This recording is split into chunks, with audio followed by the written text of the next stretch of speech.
The Return of the Lost Son. Chapter 9. The Familiar Voice. The foreman rushed down and called my name.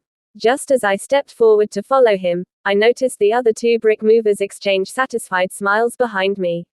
My heart tightened, but I said nothing and followed the foreman. When we reached the office area, a young lady stood waiting. The moment she spoke, my legs weakened. Do you realize your crime? Fear crashed over me. I dropped to my knees immediately, my voice shaking. Madam, please, I swear I don't know how the money got into my bag. I didn't take it. She laughed coldly. We've caught many boys on other sites. That's exactly what they all say. Do you expect me to believe you? I froze. Her voice, it sounded familiar. Too familiar. Suddenly, memories stirred, hospital lights, blurred faces, a gentle female voice speaking to me while I lay helpless. Why does her voice sound like the doctor who took care of me when I was in the hospital? I wondered silently. The young lady spoke again. Thank your foreman. Because of him, I won't arrest you. But you're fired. Relief and pain hit me at the same time.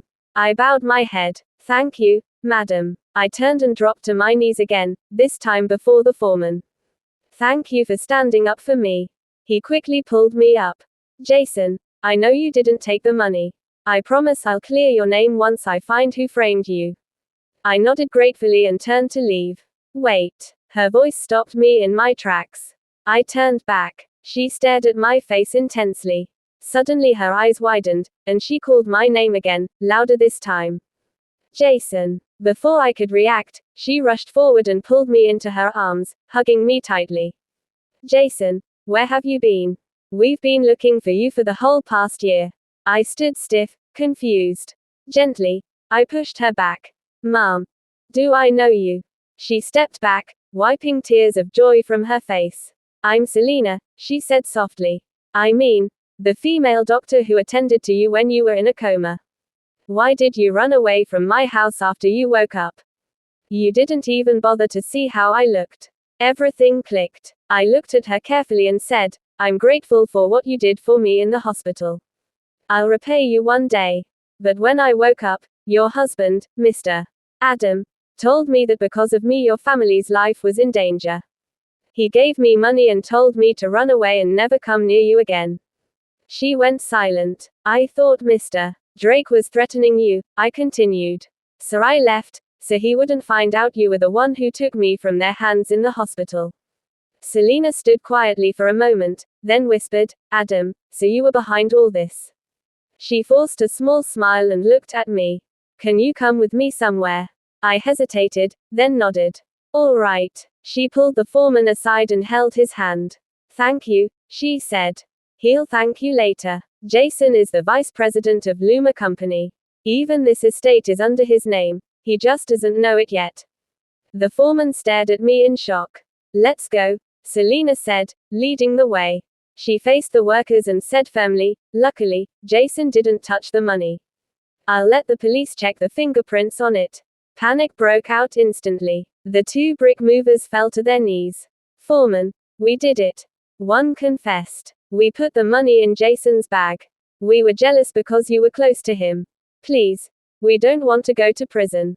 Quote. Selena looked at them calmly. You're lucky I'm happy today. I'll let this slide. But never try this again. The foreman added sternly, I was close to him because he works without complaints. As Selena turned toward her car, I spoke up. Mom, please. Can I stop by home first to give my mother money for dinner? She nodded. Yes. I thanked her and turned to leave, but she stopped me again. Please. Get inside the car. An hour later, at Selena's house, I sat quietly on the couch. My phone rang. It was my mother. I answered quickly. It's getting late, she said worriedly. Where are you? I'm somewhere, Mom. I'll be home soon. Have you eaten? Not yet. I'll buy food on my way home. I didn't notice Selena standing in the doorway, watching me quietly. She walked closer. You can have dinner here before you go. I shook my head gently. It's getting dark. I can't leave my mom alone in that broken house. I need to go. She understood. Without another word, she drove me back home. I sat quietly in the car, confused. Why did she bring me to her house just to say nothing? Minutes later, we arrived at my broken down home. I stepped out of the car and turned to leave when she stopped me. She pressed 300 cedis into my hand. Use it to buy food. I tried to refuse, but she forced it into my palm and drove away before I could say anything. I stood there, staring at the money, my heart heavy with questions and gratitude. To be continued.